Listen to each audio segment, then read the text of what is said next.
Hello everyone, Andrew here, and welcome to the first pickup video in quite a while. I know it's been long, and I'm really sorry about that, but hopefully I have some pretty cool stuff today that will make up for it, and all the stuff we're going to be talking about, well actually, a large chunk of it. There's actually a few things that aren't in here, but most of the stuff we're going to talk about can be found inside of this box. Now, I didn't buy this entire box at one place. This is just a whole bunch of things that I've found since the last pickup video, and I've been organizing them in here, and they come from thrift stores, garage sales. What else did they come from? They come from I went to a swap meet within that time. I even went to Anime North, so, you know, a big convention. So a whole bunch of cool stuff brought all together, and I hope you enjoy seeing some of the crazy things that I have picked up in this video. And yeah, I mean, it ranges all the way from NES, PlayStation, Xbox. Is there Sega in here? There's some Neo Geo CD. I mean, you don't see that every day. I don't think there's any Sega in here. Actually, there is Sega. What am I saying? I actually have something there that I need to talk about too. But yeah, we're going to get down to it, so enough rambling. Also, I did want to mention, I did do my E3 video on the couch that was in there, and people, you know, gave comments on what that setting was like, and I appreciate that. Thank you. One thing that people commented on was the lighting. Now, in this basement here, you know, when it was built all those years ago, no one thought that I would be sitting on couches making videos. So the lights that are now, you know, fluorescent lights fixed to the ceiling, they can't really be moved around, and one of the problems in that room was that the light was kind of not so great. So, I mean, I asked for comments, and I appreciate the people who pointed out the lighting. One thing, though, is that since, you know, the light is kind of fixed to the ceiling, I'm not going to really be able to mess around with that too much. So, I'm not really sure what I'm going to do there. I do have plans on trying to make videos in some other locations around the basement, so see if we can find one that works a bit better than that. But that couch, just keep in mind that, you know, there's a little bit I can maybe try to make better there, although otherwise, the lighting's something I might not be able to mess with too much. So, we'll mess around with things, maybe not the lighting, but maybe other things, and see if we can fix that problem a bit. But anyway, moving on, I think as I usually do when I get new NES games, we will start with those. And I have a nice handful of them right here. We actually have two official licensed NES games, and then three official licensed ones, and then two that aren't so licensed. So we'll start with the licensed ones. And first up is Contra Force. I mean, you had Contra, you had Super C, and then you had this really weird Contra game that really, you know, people don't really talk about it too much. It is quite rare on the NES. And it's definitely, you know, one of those games that used to be not so expensive and then started skyrocketing in price. And there's another one of those I'm going to talk about too.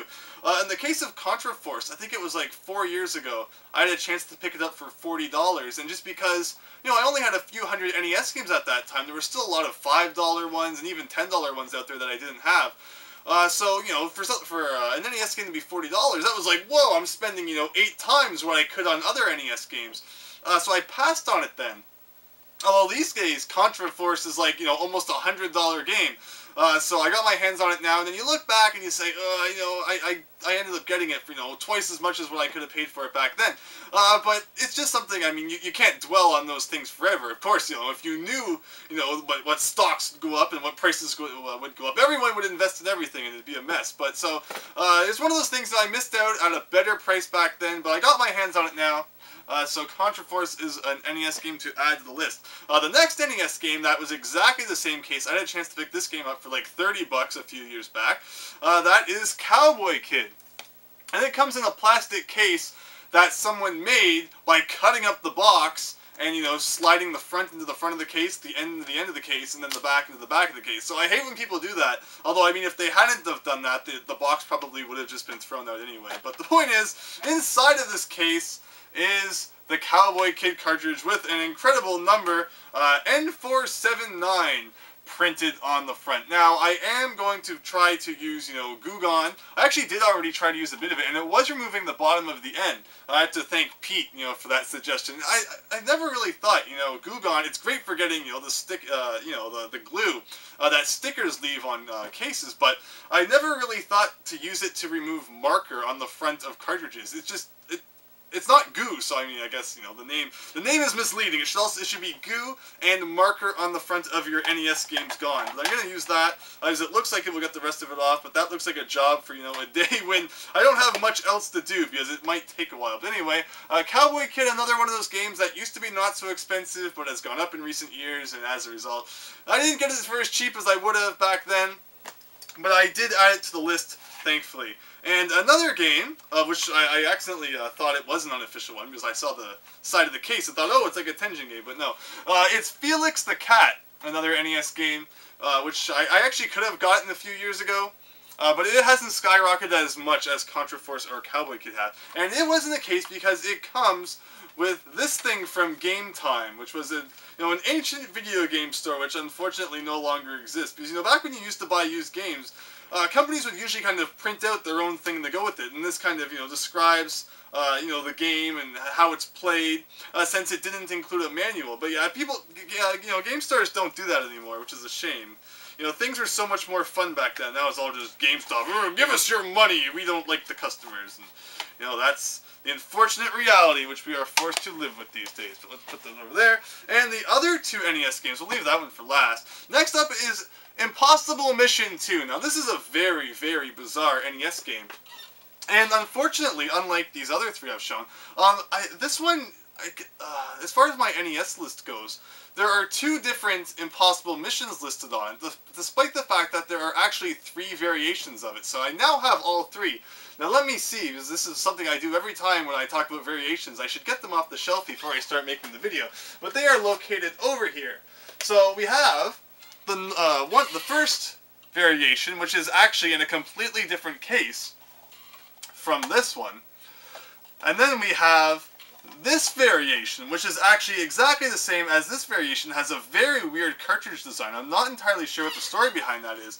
But yeah, this one has a black and white label, and this one has a color label. So again, there are other variations, unless, I've seen other ones with the black and white label. So my first reaction was, maybe it wore off, and then someone printed out their own label and glued it on. But I've seen more than one copy of this game with the black and white variation of the label. This was my first chance to get my hands on the color one, so I don't know.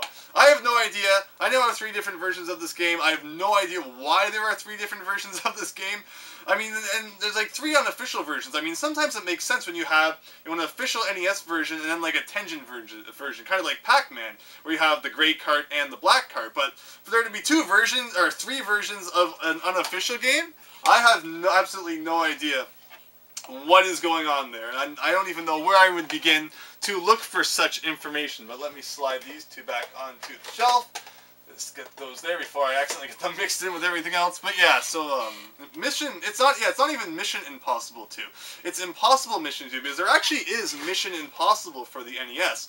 And then again, I don't know what happened after that. Maybe they couldn't get the license for the second Mission Impossible, so they just bootlegged it. I don't know. I'm not entirely sure what the story behind that is, and it's probably, someone's probably written about it on their blog or something like that. I might go and look that up. Although we're taking way too long to talk about NES games, so this next one, despite the fact that there is a lot to say about it, I'll try to be quicker. Duck Maze, only released in Australia, and I have to say, I've never been to Australia. It's probably a cool place. I would like to go someday. But as far as their NES games go, I have no idea how they differ from ours. But I'm pretty sure that their normal NES games look like our normal NES games, and in this case, this is kind of like the equivalent of maybe a Tengen cart in Australia, where it's like, it's not really an official cart, but someone made a game and they needed to get it out there somehow. But yeah, Duck Maze, only released in Australia, therefore it's not on my NES list, therefore it doesn't actually count towards my North American complete total, but I love collecting weird things, so I saw Duck Maze, so I had to pick it up. And this is actually a game I picked up at Anime North. There was actually a really cool store there, or it's not a store, but a table of people from the store who had some really, really cool games. And, yeah, some of them from other regions. They actually had a lot of, like, French ones, too. I think their store is actually based out of Quebec, and they came all the way here into Ontario to, set up the table. But they had some cool stuff, so that is one of the games that I bought from them. But yeah, it's not on my list, but I can't let that stop me. You can play it on, yeah, I can't talk today. On an NES with the cut lockout chip, or on your, your NES 2. But I think we've talked about NES too much. I think that's my problem here. We have so much other cool stuff to move on to. Let us do that. So I think we're going to move on to some GameCube next, because GameCube is a cool console to talk about. And I've got some GameCube games here that I've wanted for a very long time. And some of them are kind of higher end GameCube games. They're not like super massively expensive, but they're not the super cheap ones either. I picked most of these up at the swap meet, and I said, you know what, let's go for it, because I have seen these games for more expensive than what I paid for them, and I've always wanted them, so let's do it. And number 1 is Ikaruga. And this is a game which was released in Japan on the Dreamcast, and it finally came to North America on the GameCube. It didn't have... I'm going to bite my tongue after I say this. I'm pretty sure, 99% sure, it did not have a North American release on the Dreamcast. It was only in Japan. And I actually have a burned disc of the Japanese version of Ikaruga on the Dreamcast, not because I burned it myself, which actually I should tell the funny story one day about, you know, the Dreamcast stuff I used to kind of burn, but I got it with another bundle of games I bought. Someone had burned it, they just threw it in when I bought the other official games from them. But yeah, Ikaruga on the GameCube, a pretty sought after game, a not so easy game to find, and it's a great game, so I was happy to add that to my collection. Next up, we have Fairly Odd Parents and Shadow Showdown, because who does not love Fairly Odd Parents? After that, we have Harvest Moon, A Wonderful Life. Harvest Moon, kind of sought after, but I mean the GameCube ones are nowhere near as sought after as the Super Nintendo and N64 ones. Next up, we have Pikmin 2. I actually did not have Pikmin 2. And Pikmin 2 is one of those games that's not so easy to find. And we got it from the cool people at Game Exchange, who always go to the swap meets. And yeah, Pikmin 2, I mean, Pikmin 1's a great game. I actually haven't played Pikmin 3. I haven't even really heard too much about Pikmin 3 after it came out. But Pikmin's a series I really need to kind of get into, because I haven't played too much of it. And that was actually partly because I didn't really have the second one. But now that I have my hands on that, I do look forward to getting into it more. We have Animaniacs and the Great Edgar Hunt. And we have a sticker down here from Oogie Games, and what something I actually did recently was with my family, just on a random Saturday. We drove down to Buffalo in the United States, and we went around to a few places. We did some shopping at malls, and we also stopped off at a few video game stores, and one of those was Oogie Games, and I had never actually heard of them before. Although we went to 3 different ones in Buffalo, and they were actually really nice stores, and they had some cool stuff, and there's a few other things in here I'm going to show from about them as well. But they were nice stores, and they did have some nice things. And I didn't buy too much from them, but I did buy a few games, and this was one of them, and I had to pick it up, because, I mean, I love the Animaniacs, and I actually didn't even really know that there was a GameCube game for the Animaniacs, despite the fact I always look at my list, and I guess it just somehow slipped my mind. But overall, Animaniacs are cool. I can't wait to see what the Animaniacs game is like. I'm sure it's crazy, just like the show. We have Namco Museum 50th anniversary. I had the normal Namco Museum, but 50th anniversary. Obviously a better version of it. And we have NBA Street V3. And this game was cool because you could play as Super Mario characters in the GameCube version. Now, I don't know why. It has the manual, but for some reason, someone cut out part of the manual right there. I'm not sure exactly what was there that they wanted to cut out. Maybe it showed like the Mario characters. I don't know. It's just a very kind of weird circle to cut out of the manual. But the point is, I have the game, and yeah, it is cool because you get Mario facing these crazy NBA players. It's like, what the heck is up with that? And I remember reading about that in Nintendo Power back in the day. And I've never really been a sports games fan, so I mean, I didn't go out and get it back then. But to have it now, it's definitely something cool I want to try out. And we have a few other GameCube things here. Next thing up, I picked this up at the swap meet, is a GameCube memory card. One of the original gray 59 block ones, but it's the Japanese version, and I love the small boxes that Japanese things come in. I mean, I should have got it down from up there. Actually, I will. I will indeed do that. Let me reach up here and grab my North American GameCube memory card in the package. I mean, it's not that much of a difference, but I always love comparing North American packaging to GameCube to Japanese packaging. I mean, of course, this is not the same, memory card, but all memory cards in North America were in the same kind of packaging. So, I mean, just compare that. And Japan still kind of packages their things in cardboard boxes. Meanwhile, GameCube was the generation where Nintendo started packaging all of their things in these kind of half cardboard, half plastic kind of cases, where once you open them, they were ruined. So that's why it's so hard to find complete GameCube accessories, because of that fact.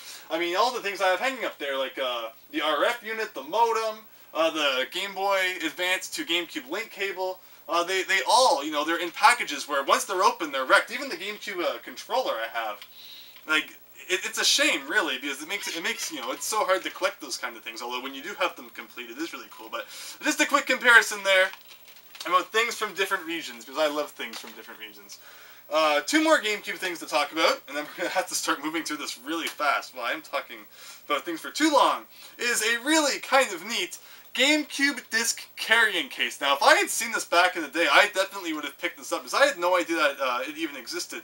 It comes with the cardboard, although it is easy enough to slip out. I'm not sure if it's ever been used or anything like that, but what it is, it's a really small, you know, kind of GameCube disc holder, because the GameCube discs, you know, they weren't massive.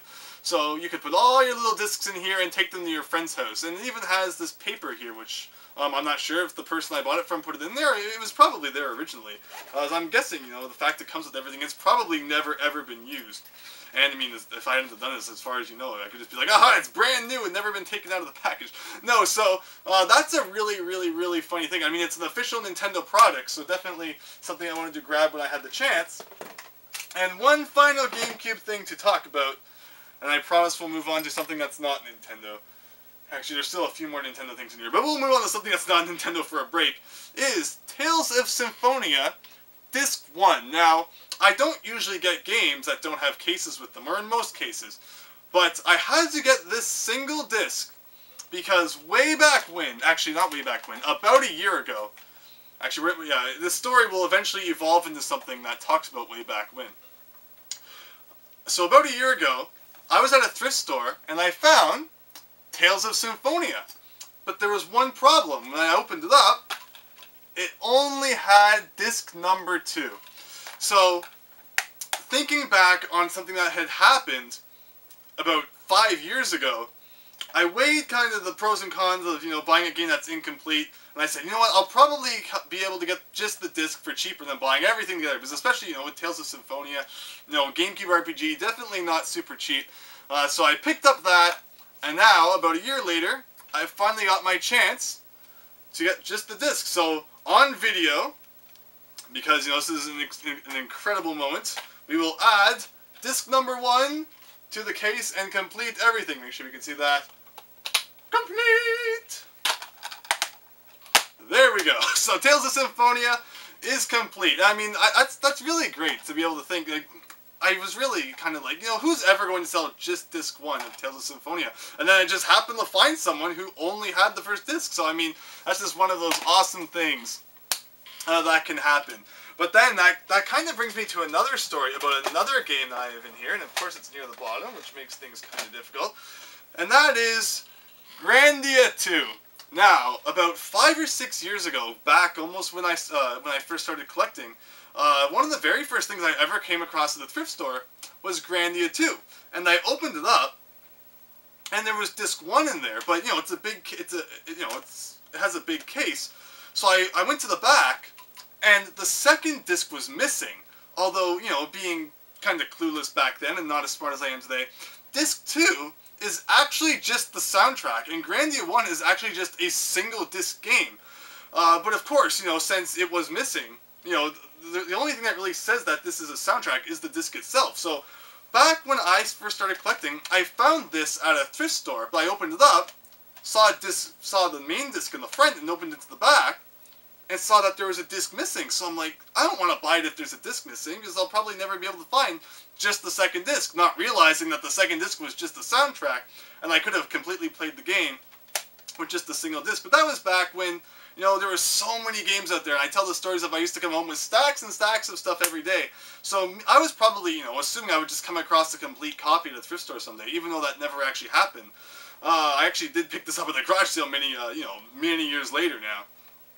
But I could have had it all that time. But yeah, so basically, that was what happened when I saw Tales of Symphonia. I said, you know what, I kind of wish I had just bought that Grandia back then.